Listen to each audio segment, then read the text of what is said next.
अच्छा जी, आज हम आगाज़ करते हैं अपनी 5वीं क्लास का। तो क्लास को स्टार्ट करने से पहले हम ये देख लेते हैं कि हमने प्रीवियस जहाँ से अपने क्लासेस को छोड़ा था, वो क्या चीज़ थी। हमने कल कुछ ये चीज़ें पढ़ी थी कि टेक्निकल हवाले से और ट्रेडिंग व्यू, इसके अलावा सेंट्रलाइज़्ड या डिसेंट्रलाइज़्ड जो एक्सचेंजेज़ हैं हमारी, वो कैसे वर्क करती हैं। उसके हवाले से हमने सारा ओवरव्यू पढ़ा था। इसी चीज़ के साथ लिंक करती है हमारी आगे वाली क्लास के, जिसके बीच में हम ये चीज़ आज पढ़ेंगे। ट्रेडिंग के जो कॉन्सेप्ट्स हैं, वो क्या हैं? उसके बाद स्पॉट और जो फ्यूचर ट्रेड है, दोनों के बीच में किस चीज़ का डिफरेंस है? आखिर स्पॉट ट्रेड है तो वो लोग क्यों करते हैं और फ्यूचर की तरफ लोग क्यों जाते हैं? उसमें क्या रीज़न है? इसी तरह से ट्रेडिंग के जो रूल है हम उसको देख लेते हैं और एक जो हमारी लास्ट पे चीज़ है वो है हार्डवेयर वॉलेट के हवाले से बात है। क्या हार्डवेयर वॉलेट जो है वो हमारा सिक्योर है या नहीं है? फिर उसके बाद हम अपने जाएँगे चार्ट के ऊपर, जहाँ से हमने कल अपनी क्लास को छोड़ा था। तो सबसे पहले मैं आपको ये क्लियर कर दूँ कि ट्रेडिंग को लेके जो लोगों के माइंड में ये कॉन्सेप्ट है ना कि ये पैसा बनाने वाली आप लोगों के लिए मशीन है। रात को आप जाओ, सुबह को आप देखो तो आपके अकाउंट के अंदर मिलियंस डॉलर पड़े हों, हज़ारों डॉलर्स पड़े हों। अब्बू वही जगह आगे भी वेखी दोवां तिन्नां दिनां जब रात को आप ट्रेड लगाओ और वहाँ पे आप सुबह उठ के देखो तो आपके हज़ारों डॉलर बन जाए। इसी तरह से आप अगर फ्यूचर ट्रेड ले रहे हो तो आप हाई लेवरेज के साथ ले रहे हो और आप कहते हो जनाबे वाला एक इंसान ने $100 लगाया और उस बंदे ने $100 के साथ $500 बना लिया, वो भी भई आधे घंटे के अंदर, तो मैं भी बना सकता हूँ। तो ये होते हैं तुक्केबाज़ियाँ, ये होती है नीम हकीम खतरा जान वाली बात। ये होती है कि आप चीज़ को लर्निंग किए बगैर मार्केट में घुस जाते हो, तो वो मार्केट उल्टा फिर आपको नुकसान देती है। ये कॉन्सेप्ट है हमारे ना मार्केट में ट्रेडिंग को लेकर। लोग फिर ट्रेडिंग को क्या कहते हैं कि इसके अंदर पैसा डूबता है, इसके अंदर पैसा नहीं है, ये पैसा खा जाती है, ये धोखेबाज़ी है, ये फ्रॉड है। असल में जितनी भी आपके साथ परेशानियाँ आती हैं ना, वो आपके खुद के किए हुए फैसले ही आपके लिए परेशानियाँ लेकर आते हैं। अगर आप इसको अच्छे अंदाज़ के साथ सीखो, जैसे मैंने आज एक पोस्ट भी की थी जिसके बीच में इस चीज़ को मैंने एक्सप्लेन किया था। फ़ील्ड आपकी कोई भी हो, एसईओ की फ़ील्ड है, डिजिटल मार्केटिंग की फ़ील्ड है, इवन के फ़िज़िकल मार्केट के बीच में भी जो बंदे वर्क कर रहे हैं, कोई बिज़नेस कर रहे हैं, शॉप रन कर रहे हैं, मैकेनिकल का कोई काम कर रहे हैं, कोई उनकी वर्कशॉप है, किसी भी तरह से इवन के स्कूल में वो टीचर हैं, कोई भी वो काम कर रहे हैं, तो सक्सेस उनको रातों-रात नहीं मिल गई। उसने जो है ना मेहनत की है, रातों की नींदें हराम की हैं, उसने स्टडी की है, उसने बहुत कुछ किया है, जिसके बाद जाके उनको ये रिज़ल्ट मिला है कि आज वो इस मकाम पे हैं तो कि उनके घर का चूल्हा चल रहा है। ऑनलाइन फ़ील्ड के अंदर भी आप कोई भी फ़ील्ड चूज़ कर लो, करने से पहले कुछ चीज़ों का आप ख़्याल रखो और उन कॉन्सेप्ट्स को क्लियर करो, अपने माइंड को सैटिस्फाई करो, अपने दिल को आप एक जगह पे मुतमइन करो कि जिस चीज़ में मैं जाना चाह रहा हूँ, जिस चीज़ को मैं लेना चाह रहा हूँ, जिसको मैं चूज़ कर रहा हूँ, उस चीज़ का जो पोटेंशियल है उस चीज़ की कैसी है, इस चीज़ के बीच में कॉम्पिटिशन कैसा है, तो क्या आने वाले टाइम में ये चीज़ मेरे लिए बेनिफिशियल हो भी सकती है या नहीं हो सकती? क्या इसको मैं कर सकता हूँ या मैं नहीं कर सकता? जैसे मुझसे आप पर्सनली पूछें कि भाई अगर मैं आपको रिकमेंड करूँ कि आप मुझसे मशवरा लेना चाहें कि हम एसईओ की फील्ड में जाना चाहते हैं या हम अमेज़न की फील्ड में जाना चाहते हैं या हम ई-कॉमर्स का काम किसी भी प्लेटफ़ॉर्म पे जाकर करना चाहते हैं लाइक दराज़ हो गया या कोई भी ऐसा प्लेटफ़ॉर्म हो गया। डिजिटल मार्केटिंग में मैं आना चाहता हूँ, तो ओवरऑल सबके बीच में अगर मैं चीज़ को निकालूँ, तो वो सनी अली भाई वाला एक बात आ जाती है कि आप थ्योरी के ऊपर कम और जो उसकी सक्सेस रेशो होती है ना प्रैक्टिकल जो चीज़ है, उस पे आप बिलीव ज़्यादा करो। तो मेरा भी कॉन्सेप्ट ऐसा ही है कि आप किसी चीज़ को लेने से पहले उसकी सक्सेस रेशो देखो कैसी है, उसके बीच में कॉम्पिटिशन देखो कैसा है। जैसे अमेज़न के अंदर अगर आप बात करते हैं तो 10% ऑलमोस्ट उसके बीच में सक्सेस रेशियो निकलती है, 90% वहाँ पे बंदे फेल होते हैं। ये बात नहीं है कि फेल क्यों होते हैं, कैसे होते हैं, वो एक अलग मैटर आ जाता है, लेकिन वहाँ पे काम इस तरह से हो रहे हैं कि कॉम्पिटिशन बहुत ही ज़्यादा हाई है। सेकंड नंबर के ऊपर अमेज़न अगर पाकिस्तान में करना चाह रहे हो, तो आपको पता है वहाँ पे आपको एलएलसी चाहिए, इसके अलावा आपको पेपाल का अकाउंट चाहिए। तो जो चीज़ें ऑफ़िशियली तौर पे पाकिस्तान में लीगल ही नहीं है, उन चीज़ों को आप कैसे कर लोगे? तो डेफ़िनेटली उस चीज़ की सक्सेस रेशियो जो है ना, वो कम होती जाएगी। इसी तरह से आप द्रास के ऊपर चले जाओ तो द्रास के साथ आप पर आप जब ऑर्डर करते हो किसी चीज़ का भी तो आपको पता है वहाँ पे आपको पाकिस्तान के अंदर जो मार्केट चल रही है वो कैसी है। तो आउट ऑफ कंट्री के बीच में आप देख लो तो वहाँ पे कैसी है, यहाँ पे आपको किस तरह से सपोर्ट करते हैं। तो हर जगह पे काम करने का अंदाज़ एक जैसा नहीं होता। लोगों के कॉन्सेप्ट एक जैसे नहीं होते, लोगों का माइंडसेट एक जैसा नहीं होता। तो इसलिए उनके जो सक्सेस की रेशियो ना हर कंट्रीज़ के अंदर और हर माइंडसेट वाले बंदे के हिसाब से अलग हो जाती है। एसईओ को अगर मैं लेकर आ जाऊँ तो माशाल्लाह वैसे भी हमारे इस बैच के ना 3 से 4 ऐसे स्टूडेंट हैं कि जो एसईओ के बीच में अरसा-दराज से काम कर रहे हैं। या वो किसी प्लेटफ़ॉर्म के ऊपर इस तरह से काम कर रहे हैं कि उनको पता है कि एसईओ की फ़ील्ड क्या है। तो एसईओ की फ़ील्ड के बीच में अब ये चीज़ आ चुकी हुई है कि जिस एसईओ को हम लोग कंसीडर करते थे किसी टाइम में या गूगल जिस एसईओ को कंसीडर करता है अनफॉर्च्यूनेटली हमारे पाकिस्तान के अंदर वो वाला कॉन्सेप्ट ही नहीं है। हम क्या करते हैं, हमें जुम्मे से जुम्मा 8 दिन नहीं होते, हम एसईओ का किसी का भी कोर्स उठाकर कर लेते हैं, चाहे किसी की फिज़िकल जाकर हम जॉइनिंग कर लें, ऑनलाइन किसी का काम कोर्स जो है ना वो ले लें, या हम वीडियोज़ को देख लें यूट्यूब से या हम कुछ आर्टिकल्स पढ़ लें। तो हम क्या करते हैं, हम बैक लिंकिंग के ऊपर आ जाते हैं, डीआर-वीआर उनका हाई कर दो जनाब वाला यही हमारी हो गई जी एसईओ, हम एसईओ एक्सपर्ट बंदे हो गए हैं। तो क्या हो रहा है यहाँ पे, वो चीज़ नहीं है जो गूगल कंसीडर करवाना चाह रहा है आपसे, जिस चीज़ को गूगल कंसीडर कर रहा है, हम तो वो चीज़ दे ही नहीं रहे, वो प्रोवाइड ही नहीं कर रहे, तो फिर हम कैसे कह सकते हैं कि पाकिस्तान में रहते हुए आप एसईओ की फील्ड में कामयाब हो जाओगे। ठीक है, अगर आपने कामयाब होना है, तो आप लोग जाओ, आप लोग आउट ऑफ कंट्री चले जाओ। आप कनाडा में चले जाओ, यूएसए में चले जाओ, आप किसी ऐसी कंट्री में जाओ जहाँ पे जाकर वाक़ई एसईओ को किसी जगह पे रखा जाता है, उसको तस्लीम किया जाता है। दुबई में आप चले जाओ, किसी इंटरनेशनल कंपनी के साथ आप वर्क करो। मुझे अभी तक याद है 2016 में मैंने जो है ना काम किया था एक ऑफ़िस में एसईओ के हवाले से और मैं एक इंटरनेशनल कंपनी के साथ वर्क कर रहा था। तो वहाँ पे जो हमने एक चीज़ महसूस की थी ना वो ये थी कि एक्चुअल के अंदर जो ऑफ पेज एसईओ का कॉन्सेप्ट था ना, वो चीज़ डिलीवर की जा रही थी, वो कंपनीज़ आपको प्रोवाइड करती थी। आज के टाइम पे वो चीज़ नहीं है। हालाँकि अगर ऑफ पेज एसईओ को आप कांसेप्ट को लेकर आओ ना, तो वो इस तरह से चीज़ आती है कि गूगल आपको ये कहता है कि आप सपोर्ट करो एक-दूसरे को, ओरिजिनल वे के साथ, जिसको हम कहते हैं जूस लिंकिंग कह लो आप उसको या टियर 1 के तौर पे आप कह लो कि आप उसको सपोर्ट कर रहे हो, एक कैटेगरीज़ के हिसाब से। और गूगल भी इस चीज़ को तस्लीम करता है कि भाई जब भी कोई नया प्रोजेक्ट आता है, नई साइट हमारे क्रॉलर में आती है, तो वो उसको अगला अगला बंदा उसको सपोर्ट करेगा ही नहीं तो वो फौरन ही कामयाब हो ही नहीं सकती। गूगल इस चीज़ को मानता है। लेकिन हम क्या करते हैं एक्चुअल में हम गूगल के साथ ना दूरशाही करने की कोशिश करते हैं। हम उसका उस्ताद बनने की कोशिश करते हैं, जिसकी वजह से आए दिन वो नए अपने एल्गोरिथम को अपडेट करता है। जो बेचारे रियल में वर्क कर रहे होते हैं, वो भी मर जाते हैं। सेम यही चीज़ उसकी एल्गोरिथम की चलती है यूट्यूब के अंदर, सेम यही चीज़ चलती है डिजिटल मार्केटिंग के अंदर। तो जो ट्रेडिंग का कॉन्सेप्ट है ना, इन एल्गोरिथम से बिल्कुल हटकर है। ट्रेडिंग प्योर एक स्किल है आपके पास है और ऐसी स्किल है कि आप मार्केट के बीच में चीज़ों को उठाकर किसी भी जगह पे जाकर आप उसको सेल कर दो। ये बाइंग सेलिंग का जो कॉन्सेप्ट है इसको आप क्लियर कर लो ना तो आपको बाकी चीज़ों की ज़रूरत ही नहीं रहती। जब तक आपका यहाँ से काम बन रहा है, वहाँ से आप अपना काम बनाओ, वहाँ से पैसा निकाल के आप किसी और फ़ील्ड में चले जाओ। एक के बाद दूसरी स्किल पे जाओ, दूसरी के बाद तीसरी स्किल पे जाओ। जब इस तरह से आप मूव ऑन करोगे ना आगे की तरफ तो हर चीज़ आपको बेनिफिट देगी। तो यहाँ पे भी ट्रेडिंग को लेकर जो कॉन्सेप्ट है वो यही चीज़ है कि trading is basically the term of wholesale buying to selling your product, like taking margin as profit. So there are different ways or strategies for making the trade. In short बात ये है कि ट्रेडिंग का जो basically concept है ना वो ये है कि आप होलसेल पे किसी चीज़ को उठाते हो, उस चीज़ को उठाने के बाद आप अपना मार्जिन बीच में से रखते हो और उस चीज़ को आप आगे रिटेल पे या परचून पे आप उसको सेल कर देते हो। प्रॉफिट के एतबार के साथ क्योंकि मार्जिन जो होता है वो पोर्टफोलियो भी कंसीडर होता है, मार्जिन आपका टोटल पोर्टफोलियो भी कंसीडर हो जाता है, कैपिटल और टोटल पोर्टफोलियो, नफ़ा-नुकसान हर चीज़ बीच में आ जाती है। तो इसलिए मैंने साथ ये चीज़ लिखी है कि एज़ प्रॉफिट। प्रॉफिट के एतबार से जब आप किसी चीज़ को अगर सेल करते हो तो तब उसके बीच में जो आपका ऊपर वाला कैपिटल के अलावा जो आपकी चीज़ निकलती है, उसको प्रॉफिट कंसीडर करते हो। अगर बाइंग प्राइस है वो नीचे की तरफ आप उसको सेल करोगे, तो वो चीज़ आपकी लॉस शुमार होगी। तो इसलिए ये इसकी डेफिनिशन है बिल्कुल आसान अल्फाज में। और इसके करने के बहुत ही सारे तरीके हैं, बहुत ही ज़्यादा। अब एक इंसान एक तरीका इस्तेमाल कर रहा है, लाज़मी नहीं कि दूसरा इंसान वही तरीका इस्तेमाल करे तो वो कामयाब हो जाए। अलग स्ट्रैटेजीज़ हो सकती हैं। ढेरों इसके स्ट्रैटेजीज़ और ढेरों इसके वेज़ आ जाते हैं, रास्ते आ जाते हैं ट्रेड करने के। ट्रेड का जो रूल है, उसके बीच में सबसे पहले आपने जिस चीज़ को याद रखना है, वो है जी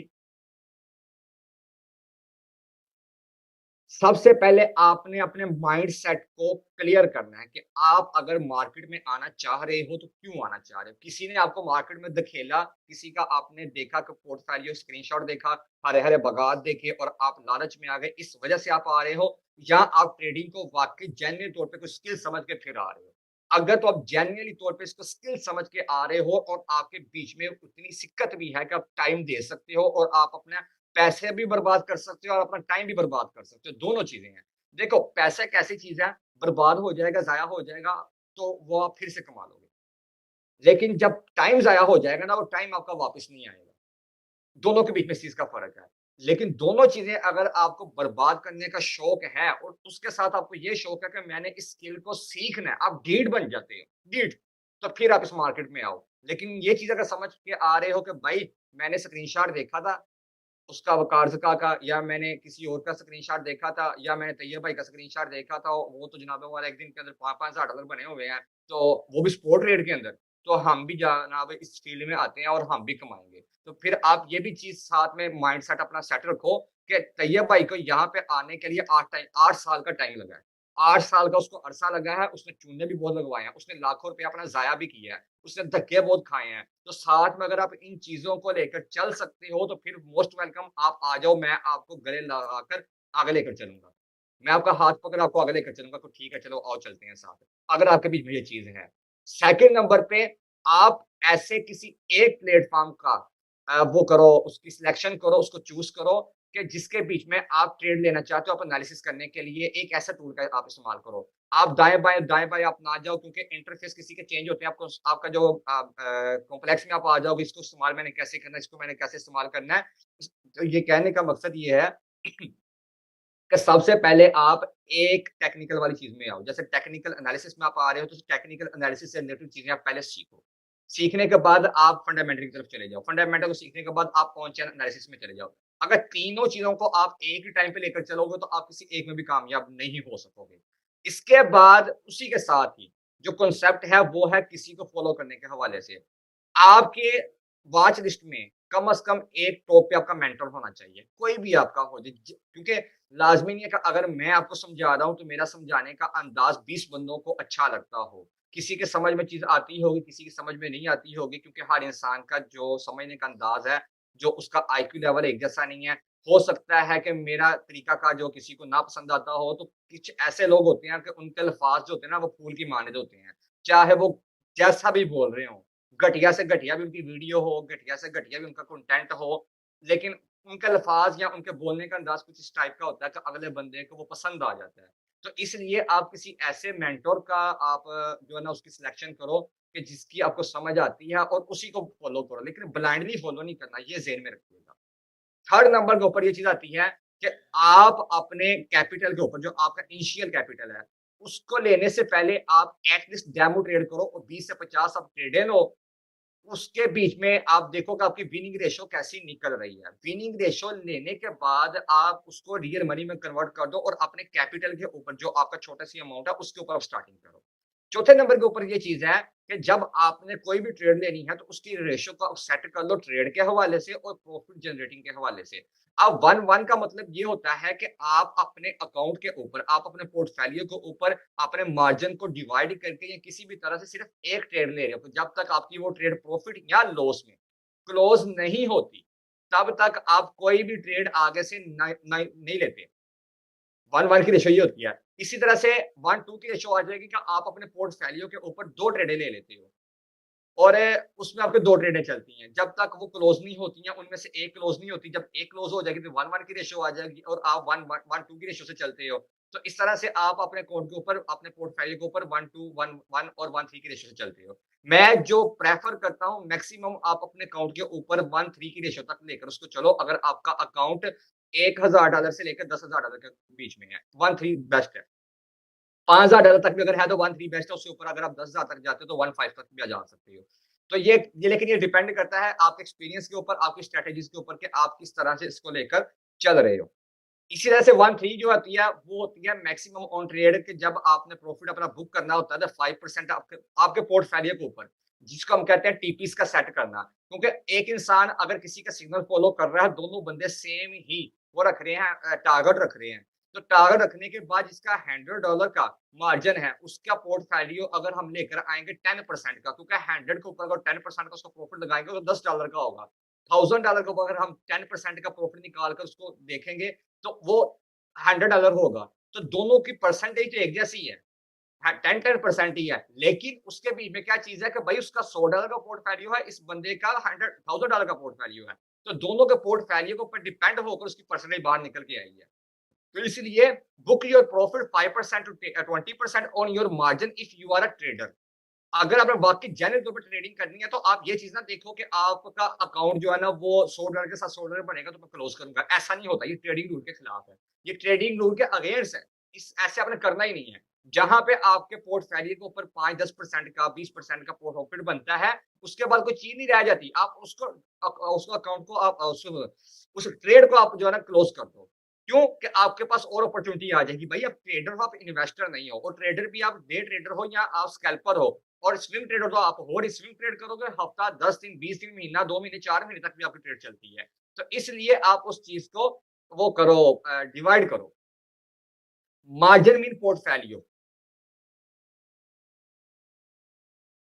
अब हम आ जाते हैं उसके बाद के आपने जिस चीज़ को याद रखना है कि remember that don't follow anyone blindly, always follow the trading rules if you want to successful. ठीक है जी। अगर आप कामयाब होना चाहते हैं, ये आप अपने पल्ले चीज को बांध लें। अगर आप कामयाब होना चाहते हैं, तो जनाब आप लोगों ने कभी भी किसी भी इंसान को ब्लाइंडली फॉलो नहीं करना। जब भी आपके पास कोई सिग्नल आए, आप उसकी क्रॉस चेकिंग करो। आपका आपकी क्रॉस चेकिंग तभी होगी जब आपके अंदर इतनी सिक्कत होगी कि भाई जो चीज वहां से बताई जा रही है वो ठीक है या गलत है।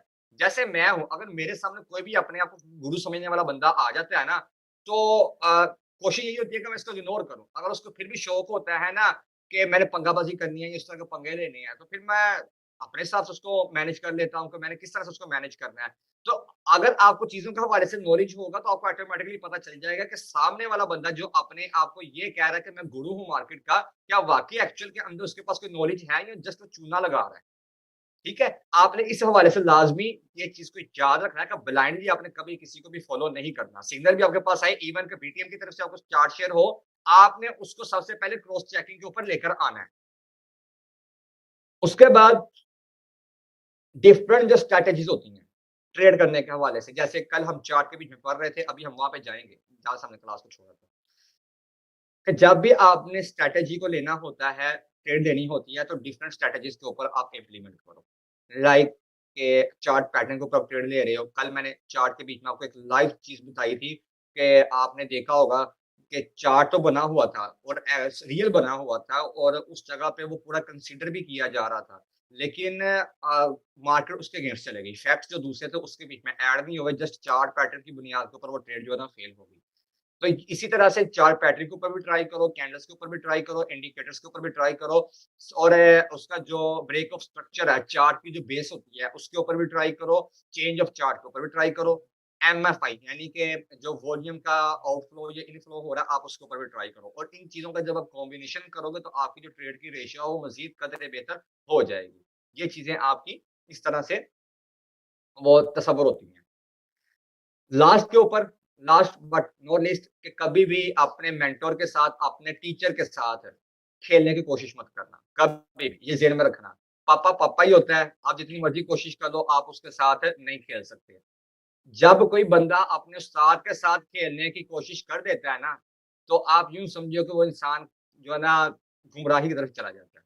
चाहे वो आपकी किसी भी फ़ील्ड से रिलेटेड चीज़ हो, ये कायदा है पूरी दुनिया का और समझ लें कुदरत का कानून है। आप उस्ताद के साथ कभी खेल नहीं सकते और हमने ऐसे-ऐसे बंदे देखे हैं।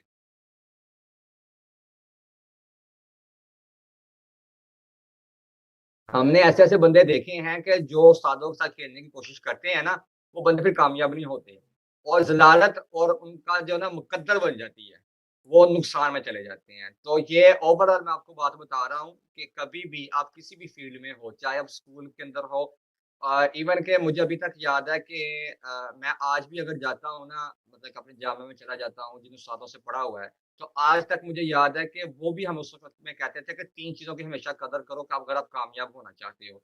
नंबर 1 जिस जगह पे आप पढ़ रहे हो, जिस जगह पे स्टडी कर रहे हो, उस जगह की कदर करो। जिस चीज़ को आप पढ़ रहे हो, उस चीज़ की आप कदर करो, यानी कि किताबों की या जो भी आप स्किल सीख रहे हो, आप उस इल्म की कदर करो। हर नंबर के ऊपर जिससे पढ़ते हो ना, आप उसकी भी कदर करो। जब आप इन 3 चीज़ों में से किसी एक को भी साइड पे कर दोगे ना, तो आप इल्म हासिल नहीं कर सकते। तो अल्लाह का शुक्र है कि आज भी मुझे अभी तक याद है कि अगर अभी भी हम चले जाते हैं ना, तो आज भी हम अपने उस्तादों के जाके हाथ चूमते हैं और आज भी हम उनको जाके उतनी ही इज़्ज़त और मोहब्बत के साथ मिलते हैं और वो हमें भी इसी तरह से याद करते हैं कि कोई बंदे थे जो आते हैं अभी भी और हमेशा से रिस्पेक्ट देते हैं। तो ये एक रिस्पेक्ट का एक एरिया होता है। हँसी-मज़ाक एक अपनी जगह पे होता है। लेकिन जो एक रिस्पेक्ट होती है ना, वो एक बहुत बड़ी चीज़ होती है और रिस्पेक्ट ही आपको कामयाब करती है। तो ये एक बहुत बड़ी समझ लें कि एक स्किल वाली बात है ये भी कि आप लोग जब रिस्पेक्ट करना सीख जाओगे ऑटोमैटिकली आपको भी रिस्पेक्ट आना शुरू हो जाएगी। तो ये हमारी लास्ट पे ये बात थी। इसके बाद हमारे पास एक चीज़ आती है स्मॉल फ्यूचर ट्रेड का। इसका जो है ना कॉन्सेप्ट कॉम्प्लेक्स लोगों ने डाला हुआ है। आसान तरीके से आपको मैं समझाता हूँ कि स्पॉट ट्रेड जो होती है ना, वो होती है कि आप इमीडिएटली जो मार्केट की प्राइस होती है, जो करंट प्राइस होती है, उसी के ऊपर आप या बाइंग करते हो चीज़ की या आप उसको सेल करते हो। और ये रिस्क फ्री ट्रेड होती है, इसके बीच में लिक्विडेशन भी नहीं होती और ये रिक्वायर्ड करती है आपसे हाई वॉल्यूम। हाई वॉल्यूम आपसे रिक्वायर्ड करती है। वो अभी मैं आपको समझाता हूँ, जब हम जाएँगे उस चार्ट के ऊपर तो वहाँ पे आपको लाइव में वो चार्ट के ऊपर चेक करवा दूँगा कि ये क्यों मैंने आपको बोला है कि यहाँ पे जो रिक्वायर्ड होता है मार्जिन हाई स्पॉट के अंदर। जबकि फ्यूचर के बीच में क्या चीज़ होती है कि आप एसेट को जो है ना प्राइस की प्रेडिक्शन के ऊपर वो करते हो, बाइंग या सेल करते हो आप और यहाँ पे आपके पास एक कॉन्ट्रैक्ट होता है, एक्सपायरी डेट होती है इसकी, कि जहाँ तक प्राइस की एक्सपायरी आपको नज़र आ रही होती है ना, यानी कि जहाँ पे आपका अकाउंट लिक्विडेट शो हो रहा होता है, तो आपके एंट्री करने की बुनियाद के ऊपर, तो तब तक आपकी ट्रेड यहाँ पे चलती है या तब तक चलती है जब तक आप उसका एसएल लगाकर नहीं रखते या जब तक कि आप उसको लेना चाहो और उस प्राइस के ऊपर स्पेसिफिक वो नहीं आती, तो वो ट्रेड आपका अकाउंट जो है ना वो ओपन ही रहता है। लेकिन यहाँ पे आपके पास जो होता है ना रिस्क बहुत हाई होता है, यानी कि आपके अकाउंट वॉश भी हो सकते हैं, लिक्विडिटी यहाँ पे होती है, रिस्क वाली ट्रेड होती हैं और उसके बाद यहाँ पे आपके पास अगर हाई वॉल्यूम नहीं भी है, हाई वो मार्जिन नहीं भी है, तो तब भी आप इस चीज़ को कर सकते हो। ये फ्यूचर और स्पोर्ट के बीच में थोड़ा-सा डिफरेंस है। पोल्ट्री ड्राइंग पर नहीं, नहीं, नहीं, ये नहीं है। आप मेरा क्वेश्चन ही मेरे ख्याल से समझिए। मैंने आपसे ये बोला था कि जब भी हमने ट्रेंड लाइन को ड्रा करना होता है किसी भी ट्रेंड की डायरेक्शन में, तो उसके लिए हमें किस चीज़ की ज़रूरत होती है? लोअर एंड लोअर हाई की मैचिंग। नहीं, वो तो आपका उस वक़्त आ जाएगा ना, अगर आप लो पे हो तो फिर आपका डाउन ट्रेंड आ जाएगा। तो आप उसके पॉइंट में लगाओगे। ये इत्तेशाम भाई का क्वेश्चन बिल्कुल एक्यूरेट है। इत्तेशाम भाई ने बोला है कि 2 पॉइंट्स का मिलाना है। यानी कि जब भी आपने किसी भी ट्रेंड लाइन को ड्रा करना होता है, तो उसके जो ट्रेंड लाइन के साथ-साथ जो पहले वाले जो 2 पॉइंट होते हैं, उसको आपने जोड़ना होता है और उसके बाद आपकी ट्रेंड लाइन लग जाती है। जैसे यहाँ पे ये मैंने एक ट्रेंड लाइन को ड्रा किया है, ठीक है? ट्रेंड लाइन को। अगर ओवरऑल मैं देखूँ तो यही ट्रेंड लाइन पीछे की तरफ भी जाएगी, यानी कि फिलहाल इस जगह से मैं एंटर कर रहा हूँ ना, अभी जहाँ पे मेरा माउस का सर्कल है, यहाँ से मैं एंटर कर रहा हूँ। इस जगह से एंट्री करते हुए मुझे अब ये नहीं पता कि नेक्स्ट डायरेक्शन क्या है, क्योंकि जब भी आप किसी भी चार्ट को ड्रा करते हो तो नेक्स्ट प्रेडिक्शन करने के लिए आप लोग प्रीवियस डाटा का एनालिसिस करते हो और प्रेडिक्शन करते हो कि नेक्स्ट क्या मूवमेंट होने वाली है। इसको हम कहते हैं ट्रेडिंग।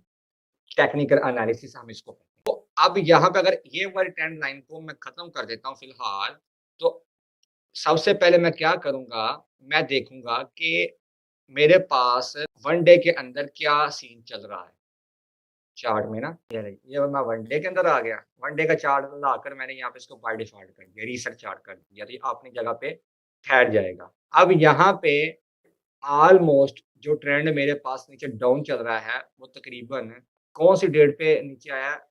यकम नवंबर 2022। लास्ट पे आप देखेंगे तो ब्लैक कलर की जो आपको पट्टी नज़र आ रही होगी नीचे की तरफ, वहाँ पे बता रहा है ट्यूसडे यकम नवंबर 2022। यहाँ पे उसने विक अपनी हाई लगाई थी और कहाँ से ये उठा था उससे पहले, यहाँ से उठा था, इस वाले पॉइंट से। तो 25 अक्टूबर से ये उठना स्टार्ट हुआ और कितने परसेंट ये ऊपर गया, इस जगह अपने बॉटम से। यहाँ से ये ऑलमोस्ट गया जनाब ऊपर, कोई 170% ये ऊपर गया। देख रहे हैं? 170%। अब यहाँ पे इस चीज़ को मैं फ़िलहाल स्टॉप करता हूँ, यहाँ पे इसको करके ये टूल्स में, ठीक है जी, 174% 70 के करीब ये गया हो। अब यहाँ पे हुआ क्या देखें, जिस बंदे ने इस जगह से एंट्री ली है, उस वक़्त प्राइस क्या चल रही थी, राइट साइड का जो पैनल है वहाँ पे आप देखेंगे तो आपको प्राइस नज़र आ जाएगी 0.05847। अब ये शीट आपके पास बनी हुई है टोटली तौर पे। आपने जस्ट इसके बीच में क्या करना है, आपने ट्रेडिंग को लगाना है। सबसे पहले आपने जब महीना स्टार्ट हुआ है, जैसे दिसंबर है, आप इसी महीने की बात कर लें, आपने अपना पोर्टफोलियो स्टार्ट किया $1000 के साथ और आपने उसका टारगेट यहाँ पे रख दिया 2x का, मीन के आप 1000 के साथ $1000 करना चाह रहे हैं, यानी कि ये आपका एक आइडिया है, आपका एक विज़न है, आपका एक टारगेट है। तो यहाँ पे आपकी बिल्कुल ऊपर वाली साइड उसका वो आ जाएगा इस जगह पे ना मंथली शीट किस महीने की है, उसके बाद यहाँ पे जो अकाउंट होल्डर होगा उसका नाम आ जाएगा, जो इस अकाउंट को होल्ड कर रहा होगा, शीट के ऊपर उसका नाम मेंशन हो जाएगा। यहाँ पे आपको ऊपर पोर्टफोलियो और नीचे आपका टारगेट।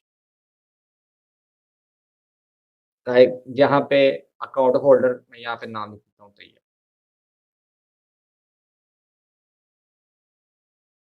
ठीक है? यहाँ पे मैं नाम लिख देता हूँ। तो ये शीट इस तरह से मेरे पास आ गई। अब सबसे पहले आपके पास क्या आएगा फर्स्ट रो में एसआर लिखा हुआ है, एसआर का मतलब है कि सीरियल 1, 2, 3 इस तरह से मुकम्मल 30 आपके पास बनी होंगी।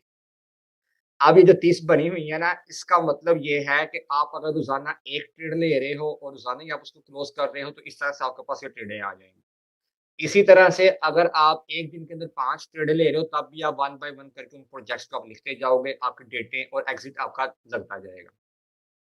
अगर आप 1 महीने में 50 ट्रेडें ले रहे हो, तो सेम इसी तरह से आप कॉलम को ऐड कर लोगे और बाकी वाली ऊपर वाली चीज़ों को आप नीचे पेस्ट कर लोगे।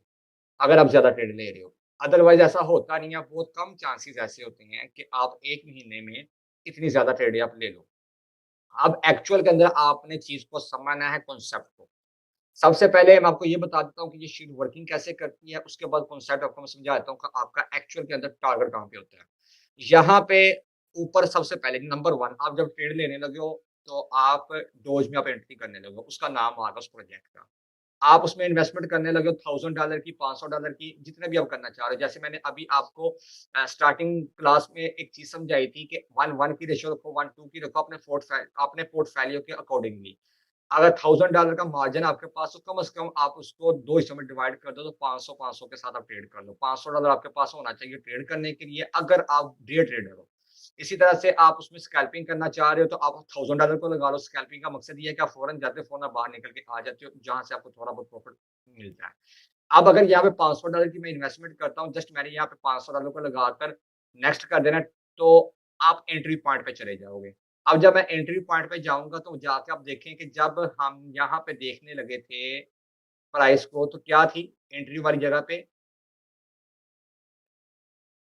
0.06 आप लगा लें, ठीक है? 0.06 से मैंने एंट्री की, उस उसी को जाके मैं उसके बीच में मेंशन कर दूँगा अपने एंट्री पॉइंट को। 0.06 आगे पॉइंट भी अगर आप लिखेंगे ना, तो वैसे ही आपके पास वो क्वांटिटी वगैरह हर चीज़ शो होगी। अब यहाँ पे अगर मैं कहता हूँ कि मैंने एंट्री की थी 0.067 पे, तो यहाँ पे मैं 7 भी लगाऊँगा। तो ऑटोमैटिकली वो मेरा 7 शुमार हो जाएगा। लेकिन जब मैं डबल क्लिक करूँगा तो 0.06 ही होगा। अब ये 7 क्यों हो रहा है? मैथमेटिक का एक रूल है कि जब भी पॉइंट के बाद 5 का डिजिट आ जाता है ना, तो वो जो डिजिट है ना, वो मुकम्मल शुमार होता है। 0.5 होगा, हाफ सेंट होगा, तो वो उसको कंसीडर करेंगे मुकम्मल, 1 सेंट मुकम्मल शुमार करेंगे। तो यहाँ पे जो मेरे पास क्वांटिटी आई है वो 7662.69 ये मेरे पास क्वांटिटी आ गई है डोज कॉइन की।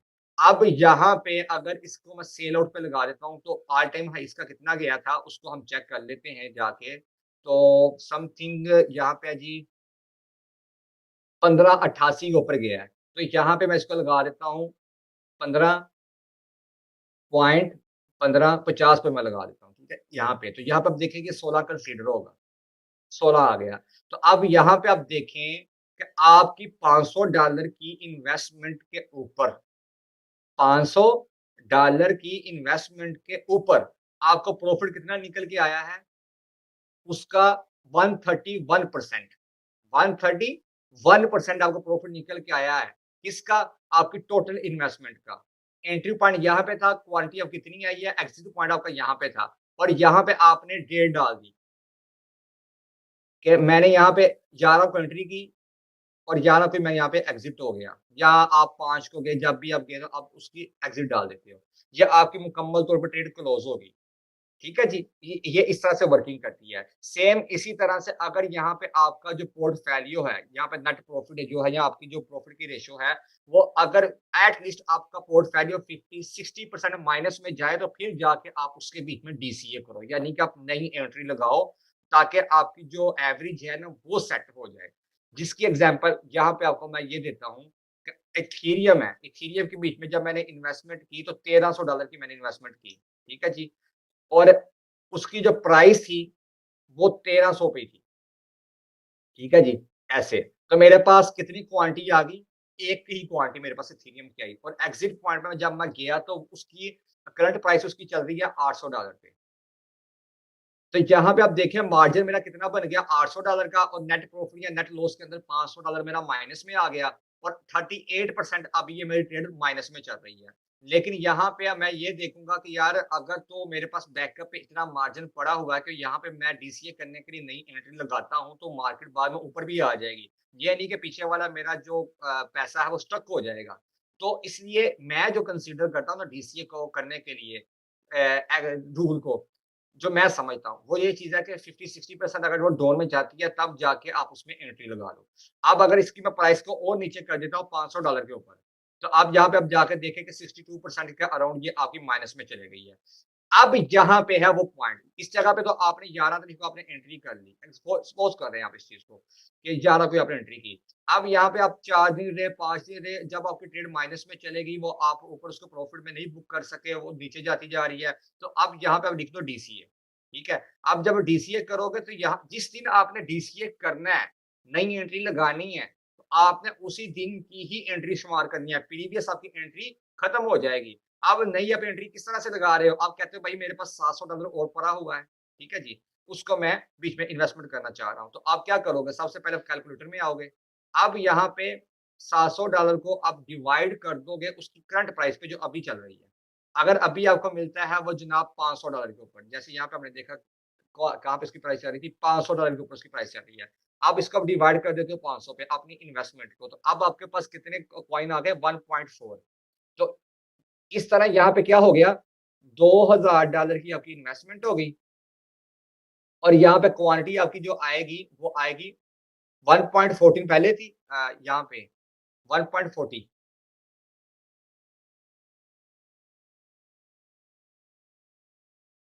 यहाँ पे 1.54 आ रहा है, वो इस वजह से आ रहा है कि पहले वाली क्वांटिटी यहाँ पे हमारी ऐड हुई, यहाँ पे फार्मूला जो लगा हुआ है, वो टोटल इन्वेस्टमेंट और डिवाइडेड बाय एंट्री पॉइंट है। तो हमारे पास क्वांटिटी आती है, तो इसको हम मैन्युअल करेंगे। वो किस तरह से?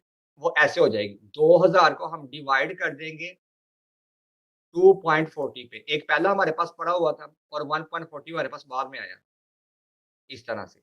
ठीक है जी, ये आ जाएगी। सॉरी, यहाँ पे 2000 को हम डिवाइड करेंगे हाँ, ठीक है, ये ठीक आया क्योंकि हमारे पास जो उसकी बाइंग प्राइस निकल के आ जाएगी वो $833 की आ जाएगी, ये ठीक आया। 2000 इन्वेस्टमेंट इसको हम डिवाइड कर देंगे 2.40 के ऊपर तो $833.33 की जो मेरी बाइंग प्राइस है वो निकल के आ जाएगी। तो अगर यहाँ पे एंट्री पॉइंट मैं लगाऊँगा 833.33 तो वो उसके पास आप देखें मेरे पास 2.40 का वो आ चुकी है। ओके जी। अब एक्चुअल के अंदर मेरा लॉस जो हो रहा है वो $800 का हो रहा है कि जो 62% मेरी ट्रेड माइनस में चल रही थी वो 40% पे आ गई, यानी कि 12% मेरी ट्रेड नीचे आ गई है। तो इसी तरह से अब मैं इसका वेट करूँगा। अब इसका कितना डिफरेंस आ गया? $333 का और पहले कितना था? 1300 पे बाइंग थी, $500 पे आ गया, $800 का पहले डिफरेंस आ रहा था, हाफ का फ़र्क आ गया। इसको हम कहते हैं डॉलर कॉस्ट एवरेज। किसी चीज़ के अंदर डीसीए करना, अपने मार्जिन को सोच समझ के इस्तेमाल करना, अन्यथा किसी चीज़ का इस्तेमाल नहीं करना, आपने आँखें बंद करके कब हमारे पास पैसा हम उसको उठा के बीच में डाल दें। हर चीज़ अपने रूल के तहत चलती है, अगर आप रूल को फॉलो नहीं करोगे, तो आप लॉस उठाओगे। ट्रेड के अंदर, स्पॉट ट्रेड में खास तौर पे लॉस नहीं है। 0% रिस्क फ्री आपकी ट्रेड होती है बशर्ते कि जो प्रोजेक्ट है वो स्कैम ना कर जाए जैसे एफटीएक्स या टेरा लूना वगैरह अगर वो प्रोजेक्ट ही स्कैम कर गया है या प्रोजेक्ट ही मार्केट से वॉश आउट हो गया है, तो फिर तो ज़ाहिर-सी बात है आपका जो मार्जिन है वो तो कोई भी आपको वापस नहीं दे सकता। तो इस चीज़ की ज़िम्मेदारी नहीं होती, इस चीज़ की तो गारंटी नहीं होती। लेकिन लॉस तब तक नहीं होता जब तक आप उसको खुद क्लोज़ नहीं करते या आप रूल को फ़ॉलो नहीं करते। फिर सेकंड हल आपके पास ये होता है कि आपको बस वेट करना पड़ता है। वक़्त माँगती है चीज़। अगर वक़्त नहीं है आपके पास तो आप लोग कभी भी ट्रेड में कामयाब नहीं हो सकते। अब यहाँ पे जैसे ही मेरी ट्रेड $900 पे जाएगी, ये लो जी। जो मेरी ट्रेड 62% माइनस में चल रही थी, अब 8% प्रॉफिट के साथ $160 मेरा बना है। अब यहाँ पे दोनों चीज़ों को आप देख लो, तो ऊपर वाला 131% प्रॉफिट है, नीचे वाला 8% प्रॉफिट है। ऊपर वाला जो मेरी इन्वेस्टमेंट थी 131% की, वो $500 की थी, $656 का प्रॉफिट था, जबकि यहाँ पे $2000 की इन्वेस्टमेंट है, तो यहाँ पे मेरा प्रॉफिट 160 है। अब यहाँ पे 2 चीज़ों को आप समझो। क्वांटिटी डिपेंड करती है बहुत ज़्यादा। जितना लो वो जैसे मैंने आपको बोला अंडर $1 वाले कॉइन उठाओ। कल वाले सेशन में आपको मैंने बताया था। स्ट्रैटेजीज़ को अपनी बनाओ कि आपने अपनी स्ट्रैटेजीज़ को किस तरह से क्रिएट करना है। आपका शो किसके अंदर है। बड़ा कॉइन अगर आपने उठाना है तो क्या आपकी स्ट्रैटेजी होनी चाहिए। छोटा कॉइन उठाना क्या स्ट्रैटेजी होनी चाहिए। अगर आपने मेटावर्स का, गेमिंग का, एनएफटी का इसी तरह से अपने क्लाउड का या प्रूफ ऑफ वर्क का, प्रूफ ऑफ स्टेक का कोई भी अपना प्रोजेक्ट उठाना है, आपकी वहाँ पे क्या स्ट्रैटेजी होनी चाहिए। तो बेसिक रूल सबके एक जैसे होते हैं, आगे जाकर डिवाइडिंग हो जाती है। जैसे दरिया जितने भी बह रहे हैं, रिवर जितने भी हैं, तो ये सारे के सारे समंदर में जाते हैं। अब अलग-अलग जा रहे हैं ना, अपने-अपने जो रास्तों से जा रहे हैं, हर किसी का अपना रास्ता बना हुआ है। उनका असल में उनकी मंज़िल क्या है? समंदर ही है, वहीं पे जाकर उन्होंने गिरना है। इसी तरह से आप ट्रेड में जब आ रहे हो, तो आपका मेन मकसद क्या है? आपका मेन मकसद अपने पोर्टफोलियो को बढ़ाना, ऊपर की तरफ आपको लेकर जाना, उसको आपने प्रॉफिट के बीच में कन्वर्ट करना है। ना कि आपने ये चीज़ें देखनी है कि अगला बंदा किस हिसाब से ट्रेडें ले रहा है। आपने खुद की अपनी स्ट्रैटेजीज़ को इम्प्लीमेंट करना उसके ऊपर, आपने उसका प्रैक्टिकल करना है। ये डाउट क्लियर हो गया शीट वाला, शीट कैसे क्लोज़ करनी है? जब आप किसी भी ट्रेड में एंट्री करते हो और आप वहाँ पे स्टक हो जाते हो, वो क्यों होते हैं? उसके कुछ रीज़न्स होते हैं। पहला रीज़न ये होता है कि आप ट्रेडिंग का जो रूल है, आप उसको फ़ॉलो नहीं करते। अब ट्रेडिंग का रूल क्या होता है, जब मैंने आपको बताया है कि आप अपने पोर्टफोलियो के ऊपर मैक्सिमम 1-3 की रेशियो तक आप जाओ।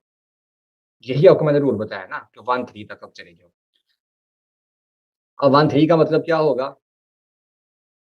1-3 का मतलब इस तरह से आएगा कि आप अपने पोर्टफोलियो के ऊपर जैसे वो $1000 का आपका पोर्टफोलियो है, ठीक है जी? तो आप उसके बीच में डिवाइडिंग कर रहे हो। 300-300 की डिवाइडिंग कर रहे हो, 500-500 की कर रहे हो, जितनी भी आप कर रहे हो, आप उसको डिवाइड करके अपने पोर्टफोलियो को चला रहे हो। आप एक ट्रेड उसमें से ले रहे हो 1-1 की रेशियो के साथ। ये एक ट्रेड आपकी चली। उसके बीच में आपने इन्वेस्टमेंट कर दी $300 की, ठीक है? $300 इज़ इक्वल टू अगर तो वो $1 के साथ ही वो आपको ट्रेड वो मिल रही है। जो $300 की इन्वेस्टमेंट होगी तो $1 के हिसाब से आपके पास उसकी जो क्वांटिटी आएगी वो 300 ही आएगी ना। 300 कॉइन आपके पास आएँगे या जो जहाँ वो जो शेयर्स हैं वो आपके पास आएँगे। फिर आपने इसको क्या करना है, आपने इसको मल्टीप्लाई करना है 300 को। Investment divided by buying price, ठीक है? उसके पास क्वांटिटी आ जाएगी, क्वांटिटी मल्टीप्लाई करंट प्राइस, ठीक है? ये आप उसको मल्टीप्लाई कर दोगे अपनी सेलिंग प्राइस के ऊपर। तो यहाँ पे जब आपने उसको सेल करना है, वो देख रहे हो आप तो वो आ जाता है 50 सेंट के ऊपर, ठीक है जी? 50 सेंट के ऊपर। तो यहाँ पे एक्चुअल में जो आपका कैपिटल था ये वाला $300 का, वो 150 पे आ जाएगा ना ऐसे, यानी कि हाफ डाउन चला गया। अब यहाँ पे आप इन्वेस्टमेंट करना चाह रहे हो मज़ीद, $300 की आप कर लेते हो या $200 की आप कर लेते हो, जितनी भी आप करते हो। तो अगर आप $200 की यहाँ पे आप इन्वेस्टमेंट करो, तो 200 के हिसाब से आपके पास अब क्वांटिटी कितनी आएगी इन्वेस्टमेंट। तो इसको मैं डिवाइड कर देता हूँ अब बाइंग प्राइस के ऊपर, अब मुझे मिल रहा है 50 सेंट पे, तो ये इज़ इक्वल टू 50 सेंट के हिसाब से मेरे पास क्वांटिटी कितनी आएगी? अगर 100 की इन्वेस्टमेंट करूँगा तो 200 आएँगे, 200 की इन्वेस्टमेंट करूँगा तो 400 आएँगे। अब मेरे पास कॉइन आ गए 400, ये मेरे पास कॉइन आ गए, ठीक है? अब 400 ये वाले और पीछे वाले मेरे पास कितने पड़े हुए थे? 300 पड़े थे ना? तो दोनों को मिलाऊँगा तो कितने बन गए? 700, ठीक है? ये मेरे पास 700 कॉइन्स आ गए, ओके? अब इसके अंदर मैं क्या करूँगा? मैं अपनी इन्वेस्टमेंट को इसके ऊपर डिवाइड कर दूँगा। अब मेरी इन्वेस्टमेंट मुझे पता कितनी है, $200 की अभी की है, $300 की मैंने पहले की थी, $500 की हो गई, ये लो। अब यहाँ पे 500 को मैं कर देता हूँ। कैलकुलेटर आ गया आपके सामने? अब यहाँ पे आप देखें, अब यहाँ पे क्या हो रहा है, मैंने आपको पहले बताया कि आपने डबल एंट्री कर दी, सा $500 की आपके पास इन्वेस्टमेंट होगी, ये देखिए। 500 डिवाइडेड बाय कॉइन की जो क्वांटिटी है, जो शेयर्स की जो मेरे पास क्वांटिटी पड़ी है, ये उसपे मैंने डिवाइड कर दिया। 500 divided by 700 is equal to अब मुझे एक कॉइन की प्राइस कितनी मिली है? 0.7142 ठीक है? ये मुझे क्वांटिटी मिली उसकी मुझे एक प्राइस कॉस्ट हुई है। एक कॉइन की प्राइस मुझे कॉस्ट हुई है। पहले मुझे $1 में भी मिला था, फिर मुझे 50 सेंट में भी मिला, तो दोनों की एवरेज मेरे पास जब निकल के आई, तो अब मेरे पास एक क्या चीज़ आ गई कि जैसे ही ये दोबारा से $1 के ऊपर जाएगा और इसको मैं सेल आउट कर दूँ या मैं बाहर निकलना चाहूँ अपने ब्रेक इवन पे, तो मैं ऑलमोस्ट 72 सेंट से मैं निकल सकता हूँ। 71 सेंट से मैं निकल सकता हूँ या 70 सेंट से मैं निकल सकता हूँ, कुछ कुछ लॉस बर्दाश्त करके। इसी तरह से अगर इसको मैं 80 सेंट के ऊपर सेल कर देता हूँ। सपोज़ करें अब आप 700 मेरे पास क्वांटिटी थी पड़ी हुई 700 की, ठीक है? इसको मैं मल्टीप्लाई अब कर देता हूँ 80 सेंट के साथ। तो अब मेरे पास फिर भी $60 प्रॉफ़िट निकल के आया है। ठीक हो गया। बिल्कुल अच्छे अंदाज़ के साथ समझ आ गई है इस चीज़ की। अब मान गए हो इस चीज़ को कि बाय ट्रेड के अंदर लॉस नहीं होता। अभी मजा आएगा ना भिड़ो। सिर्फ़ टाइम रिक्वायर्ड होता है। आपके अंदर सब्र होना चाहिए। मुझे अपने घर जाना है। इसलिए मेरी ट्रेडें वो 6-6 महीने भी चल रही होती हैं। क्या बात है सर! क्या बात है सर! क्या बात है! ये बात है। तभी तो आपको बोला अगर मेरे जितना सब्र है तो मार्केट में घुस जाओ, नहीं मार खाओगे। अरे देवा! ये गड़बड़ है बाबा! तो हर चीज़ आपको एक्सपीरियंस देती है, आपको तजुर्बा देती है, हर चीज़। तो आना है अगर, तो पूरी तौर पे माइंड बनाकर आओ कि हमने लॉन्ग टर्म के लिए चलना है और इस स्किल को हमने प्रॉपर सीखना है। अच्छा। भाई बात भी फिर यही है यासिर भाई, जो सब्र करने वाले होंगे कामयाबी वही होती है। बस डीसीए का जो असल मेन जो आपको चीज़ का फ़ायदा है ना स्पॉट ट्रेड के अंदर ही है। और स्पॉट ट्रेड मैंने आपको पहले बताया कि वो आपसे हाई वॉल्यूम माँगती है, हाई आपसे पोर्टफोलियो माँगती है। तो इसलिए मैंने ये रखा हुआ है कि भाई $1000 से कम चीज़ समझ में नहीं आती है, अकाउंट चलता ही नहीं। कौन-सा बंदा 1000 से कम डॉलर के किसी अकाउंट को चलाए रन करे। तो इसलिए पार्टनरशिप के तौर पे भी $1000 रिक्वायर्ड है, टीम के अंदर भी $1000 ही रिक्वायर्ड है। $1000 से चीज़ कम समझ में आती ही नहीं। ओ भाई! मारो मुझे मारो! मारो मुझे मारो! मारो! नहीं ये मज़ाक हो रहा है। स्पॉट और फ्यूचर क्या फ़र्क है? स्पॉट में लेवरेज नहीं होती है आपकी, ठीक है जी? ये वाला कॉन्सेप्ट मैंने हलाल-हराम वाले सेशन में कंप्लीट किया हुआ है। जिसने इसको मज़ीद डीपली देखना होगा वो हलाल-हराम वाला जो लेक्चर है बी4 का उसको देख लेना। स्पॉट जितना एक्चुअल एसेट का मार्जिन होता है ना, मार्कअप होता है, आपको वो देना पड़ता है। जैसे अगर आप मुकम्मल क्वांटिटी लेना चाहते हो, तो आपको उसके मुकम्मल पैसे ही देने पड़ेंगे। तो इसलिए हम इस चीज़ को कहते हैं कि आप डिप में इसको खरीदते हो और आप इसको सेल कब करते हो? हाई पे। ये इसका बस सिंपल सा फ़ॉर्मूला है स्पॉट का, ठीक है? Buy in the dip, sell in the high क्योंकि अगर आप उसको $1 पे बाय करोगे और 1.10 पे वो जाएगा तो आपके खरीदी हुई चीज़ के ऊपर आपको प्रॉफ़िट होगा क्योंकि आपके पास क्वांटिटी उस हिसाब से आएगी। इसलिए यहाँ पे लिक्विडेशन नहीं होती। आपका अकाउंट वॉश नहीं होता। आप कॉन्ट्रैक्ट बेस के ऊपर किसी के साथ ट्रेड नहीं कर रहे होते, आप एक्चुअल क्वांटिटी के ऊपर ट्रेड कर रहे होते हैं। अब क्या आया वहाँ पे, अगर स्पॉट के भी में जाके मैं एक $100 की इन्वेस्ट $3 के हिसाब से, तो वो डिवाइड होकर मेरे पास क्वांटिटी 100 की आएगी और 110 के ऊपर जाके जब मैं इसको सेल करूँगा तो मेरे पास $10 का प्रॉफिट निकल के आएगा। करते हो, अगर यहाँ पे आप ट्रेड करोगे स्पॉट में तो $100 के साथ आप करोगे, कोई बंदा आपको उधार नहीं देगा, तो उसी हिसाब से आपका प्रॉफिट जनरेट होगा। फ्यूचर के अंदर क्या होता है कि आप एक्सचेंज से जिस भी एक्सचेंज के ऊपर या जिस भी ब्रोकर के साथ आप ट्रेड करते हो, वहाँ पे आप उनसे उधार लेते हो यानी कि लेवरेज लेते हो। अब लेवरेज क्या होती है? अगर यहाँ पे लेवरेज मैं ऐड करूँगा x2 की, इसका मतलब ये हो जाएगा कि मुझे 2x की लेवरेज मिली है। अब एक्चुअल के अंदर जो मेरा अकाउंट बन जाएगा वो $200 का बन जाएगा। क्लियर है ये चीज़? इसी तरह से अगर मैं इसको 3x पे लेकर चला जाऊँगा, फ्यूचर का फ़ॉर्मूला आ गया था आपके सामने। एक $100 की इन्वेस्टमेंट है, इसको मैं मल्टीप्लाई कर देता हूँ 5 के साथ तो इज़ इक्वल टू ये मेरे पास आ जाएगा एक्चुअल में $500। ओके जी। अब यहाँ पे प्राइस के ऊपर मैं लॉन्ग की पोज़ीशन कर रहा हूँ, यानी कि मैं बात कर रहा हूँ सेल उसको मैं खरीद रहा हूँ। तो डेफ़िनिटली जब प्राइस मेरी ऊपर वाले डायरेक्शन की तरफ जाएगी मेरी एंट्री पॉइंट से तो उस हिसाब से मुझे $500 के हिसाब से प्रॉफ़िट होना शुरू हो जाएगा। अगर वो अपोज़िट चले जाएगी तो मुझे एक्चुअल के अंदर इसके ऊपर लॉस होना शुरू हो जाएगा, प्रॉफ़िट मुझे इसके ऊपर शुरू होगा। ये प्रॉफ़िट होगा, यहाँ पे लॉस मार होगा। ओके? रीज़न क्या है? ये जो लेवरेज आपको मिली हुई है ना ये जो लेवरेज आपको मिली है, ये बेसिकली आपको एक्सचेंज ने दी है। जब एक्सचेंज वाले लेवरेज जो आपको दे रहे हैं, वो जस्ट इस वजह से दे रहे हैं, आपका ये वाला पैसा भी खाने के लिए, आपके दिल में लालच पैदा करने के लिए। मर गया, इंतकाल। क्यों? वो बोलेंगे भाई ये देख तू हमसे 125 गुना ज़्यादा ले पैसा, हम कौन-सा तुझसे कुछ सूद ले रहे हैं, हम तुझसे बढ़ा कर लेंगे। इसलिए वो लेवरेज दे रहे होते हैं। प्रॉफिट आपको उसके ऊपर दे रहे होते हैं, जो आपको लेवरेज देते हैं।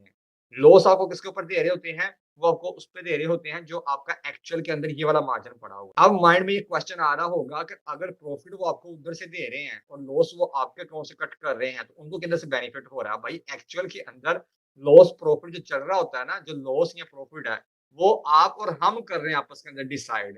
एक्सचेंज की तरफ से नहीं हमें आ रहा प्रॉफिट या लॉस। बड़ा हरामी हो। एक्सचेंज एक्चुअल के अंदर हमारा ये पैसा खा रहा है जब हमारे कोड वॉश करता है। कॉन्सेप्ट की समझ आई यहाँ पे? तो ये लेवरेज है आपकी। जबकि मार्जिन जो ट्रेड होती है ना, वहां पे आपको जो पैसा मिलता है ना, आप कुछ करो या ना करो, उन्होंने सूद वहां पे फिक्स किया होता है कि भाई $1000 अगर आपको देंगे ना हम, तो आपका भी $1000 का अकाउंट होना चाहिए। उसके ऊपर जो प्रॉफिट जनरेट होगा या नहीं होगा, $1000 के ऊपर हमें भाई इतने % इंटरेस्ट चाहिए। यहाँ पे ये क्या करते हैं, अगर तो अब $500 के ऊपर चल रहा है ना, अगर $500 के हिसाब से मैं 10 सेंट लगाऊँगा ऊपर की तरफ, तो मुझे कितना प्रॉफिट होगा? अगर $1 के ऊपर मैंने बाइंग की हुई है। कॉन्सेप्ट वही आ जाता है, पोर्ट वाला ही, लेकिन आप अपने पोर्टफोलियो को बढ़ा लेते हो। बात की समझ आ रही है? $100 के ऊपर $1 के साथ बाइंग मैं करता तो 100 मेरे पास कॉइन आ रहे थे ना। अब $500 के साथ मैं कॉइन की बाइंग कर रहा हूँ और नो की पोज़ीशन लगा रहा हूँ, या मैं नीचे की डायरेक्शन की तरफ लगा रहा हूँ, शॉर्ट की मैं लगा रहा हूँ। तो नीचे भी अगर जाएगा, 10 सेंट नीचे जाएगा तो मुझे $50 का प्रॉफिट होगा। अगर ऊपर की तरफ चला जाएगा, मैंने लॉन्ग की पोज़ीशन ली हुई है और मेरी डायरेक्शन में जाएगा, जो मैंने प्रेडिक्शन की हुई है, तो वहाँ पे मुझे 10 सेंट ऊपर जाने की वजह से $50 का प्रॉफिट होगा। अगर आपके पास $100 होता और आप उसके साथ ट्रेड शुरू करते, तो $1 के ऊपर आप उसकी बाइंग कर रहे हो, तो 100 ही आपके पास कॉइन आएँगे। तो अब आप अगर इसको सेल करोगे 10 सेंट के हिसाब से, यानी कि इसको आप मल्टीप्लाई कर दोगे 1.10 के हिसाब से, तो आपके पास ये कितना आएगा प्रॉफिट? $10 का आएगा ना। लेकिन अगर यही चीज़ 10 सेंट नीचे आ जाती, तो प्राइस आपकी $10 नीचे आ जानी थी। हाँ, यही चीज़ है, यही चीज़ है। उसके बाद लिक्विडेशन होगी, वो चीज़ समझा रहा हूँ आपको। मैं यही चीज़ समझा रहा हूँ आपको। ये सपोर्ट वाला कॉन्सेप्ट समझा रहा हूँ। अगर ये 10 सेंट ऊपर जाएगा, तो आपको $10 का प्रॉफिट है ना। अगर 10 सेंट नीचे आएगा, तो $10 आपके अकाउंट से कट जाएँगे, यानी कि अकाउंट से वो एक्चुअल में आपकी क्वांटिटी नहीं कटेगी, बल्कि उसकी जो वैल्यू है $10, ये स्पॉट रेट है। जबकि फ्यूचर में क्या होगा, अगर आप लेवरेज ले रहे हो $100 के साथ 5x की, तो $500 आपके पास आ जाएगा और बाइंग की पोजीशन लगा रहे हो। अपॉर्चुनिटी आप वही ले रहे हो, बाइंग की लगा रहे हो आप। कि प्राइस अगर ऊपर की तरफ जाएगी तो मैं प्रॉफिट में आऊँगा, और यहाँ आप नीचे की तरफ की लगा रहे हो, तो उसको हम शॉर्ट की पोजीशन कहते हैं कि प्राइस ड्रॉप होगी तो मुझे प्रॉफिट होगा। अब यहाँ पे अगर इसको मैं डिवाइड करूँगा $1 के ऊपर, तो डेफिनिटली 500 कॉइन मेरे पास आ जाएँगे। अब इसको मैं मल्टीप्लाई कर देता हूँ 1.10 के साथ, तो मेरे पास कितना प्रॉफिट निकल के आया? $50। यानी कि एक्चुअल के अंदर $100 के साथ मुझे $50 का प्रॉफिट हो गया। ये फंडा है, ये बस ये फ्यूचर का फंडा। लोग क्या करते हैं, पैसा कम होता है, ज़्यादा बनाने के चक्कर में फ्यूचर में जाते हैं, वहाँ पे जाकर लेवरेज लेते हैं, हाई लेवरेज, और वहाँ से फिर जब वो प्रॉफिट जनरेट नहीं होता, आपका कोड वॉश हो जाते हैं। हाँ, हाँ। अब यही चीज़ आप ये कंसीडर करें, अगर ना पॉइंट आपकी 110 के ऊपर प्राइस नहीं गई, बल्कि 90 सेंट पे आ गई है। 90 सेंट पे। अब 90 सेंट पे क्या होगा, $100 में से आपके $50 पीछे रह जाएँगे। और अगर वही 80 सेंट के ऊपर आपकी ट्रेड आ जाएगी, 80 सेंट पे प्राइस आ जाएगी ना, तो $100 आपका अकाउंट का वॉश हो जाएगा, आपका अकाउंट उड़ जाएगा। इसको कहते हैं लिक्विडेशन हुई। अब उस लिक्विडिटी को बचाने के लिए आपको मज़ीद बीच में पैसा डालना पड़ेगा। अरे देवा, ये गड़बड़ है बाबा। ताकि आपकी प्राइस और नीचे आ जाए। जैसे आप मज़ीद बीच में $100 ऐड कर दोगे ना, अब एक्चुअल में आपका $200 ऐड हो गया, तो वो 20 सेंट और नीचे आ जाएगा। यानी कि जब प्राइस 60 सेंट पे जाएगी, तब आपका $200 का जो अकाउंट है वो वॉश होगा। इसी तरह से आप मज़ीद बीच में अगर $100 ऐड कर दोगे, तो 60 से 40 सेंट के ऊपर ट्रेड आ जाएगी। 40 सेंट के ऊपर जब प्राइस जाएगी, तो आपका $300 उड़ जाएगा। इसी चीज़ के अंदर आपका हेज मोड आ जाता है, जो रवैया ने मैसेज किया था कि हेज मोड का भी बता दें। हेज मोड के अंदर आप दोनों तरफ से चीज़ को पकड़ लेते हो। आप लॉन्ग की पोज़ीशन भी लगा लेते हो, शॉर्ट की भी लगा लेते हो। ऊपर जा रहा होगा, तो आपको वो वाला प्रॉफिट वहाँ से जनरेट हो रहा होगा, जो मेंटेन कर रहा होगा आपकी शॉर्ट की पोज़ीशन को, जो वहाँ पे लॉस है। तो इसलिए वहाँ पे आपकी जो पोज़ीशन आती है ना हेज मोड के अंदर, उसकी लिक्विडिटी के चांसेस कम आ जाते हैं, लेकिन हेज मोड वो माइंड गेमर बंदों का काम है, जिनके अंदर हौसला है कि वो लॉस बर्दाश्त कर सकते हैं, जिनके अकाउंट बड़े हैं। तो हेजिंग मोड को मैं रिकमेंड नहीं करूँगा। अगर आपने फ्यूचर ट्रेड करनी है तो आपने आइसोलेटेड मोड में करनी है। क्रॉस में जाकर हेज मोड आपने ओपन नहीं करना और आइसोलेटेड मोड के अंदर हेज मोड ओपन भी नहीं होता। वन डायरेक्शन में आप ट्रेड करो, लॉन्ग की ले लो या शॉर्ट की पोजीशन ले लो, लेवरेज कम रखो। अगर आप लेवरेज लेते हो 1x की, जब भी आपने फ्यूचर ट्रेड करनी हो शॉर्ट पोजीशन के लिए, 1x की लेवरेज रखिए, आप शॉर्ट मार दो। अगर कभी आपका अकाउंट वॉश होगा तो मुझे पकड़ लेना। आपकी लिक्विडेशन ही नहीं आएगी, ज़ीरो हो जाएगी। या उस ज शॉर्ट की पोजीशन में वहाँ पे जाएगी जहाँ पे कांसेप्ट उसका नहीं जाता होगा कि यहाँ पे प्राइस जा सकती है इतने टाइम के अंदर। और अगर आप लॉन्ग की पोजीशन लेते हो विदाउट एनी लेवरेज एडिंग, तो तब भी आपकी जो लिक्विडेशन है वो 0% पे आ जाएगी। यानी कि लिक्विडेशन उसकी शो ही नहीं होगी क्योंकि लेवरेज ही ऐड नहीं है। या लेवरेज ऐड है भी है तो अकाउंट किसी तरह भरा पड़ा होगा कि लिक्विडेशन फिर भी शो नहीं होगी। तो ये कांसेप्ट क्लियर हो गया आपको? स्पॉट वर्सेस फ्यूचर का, प्लस बीच में हेज मोड का। और लेवरेज क्यों लेते हैं लोग, फ्यूचर ट्रेड की तरफ क्यों जाते हैं, लिक्विडेशन क्या होती है, अकाउंट लिक्विड कैसे होते हैं? कांसेप्ट क्लियर हो गया आपका? जब एक्सपीरियंस हो जाए तब आप जाओ। इसीलिए तो आपसे मैं बार-बार इसी हवाले से बात कर रहा हूँ। क्लासों को लो, लर्निंग करो, कहीं से भी जा करो।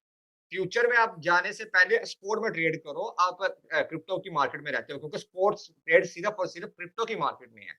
इसके अलावा कहीं पे भी नहीं है। अगर आप जाना चाहते हो फ्यूचर ट्रेड करने के लिए, फिर आप जाओ स्टॉक मार्केट में। वहाँ पे फ्यूचर और मार्जिन दोनों चलती हैं। तो यहाँ पे आपको चीज़ की समझ आ गई कितने परसेंट हम किस हिसाब से प्रॉफिट को बुक करते हैं, कैसे हम ट्रेड के बीच में अपनी इन्वेस्टमेंट को लगाते हैं, कैसे हम उसके बीच में चलते हैं।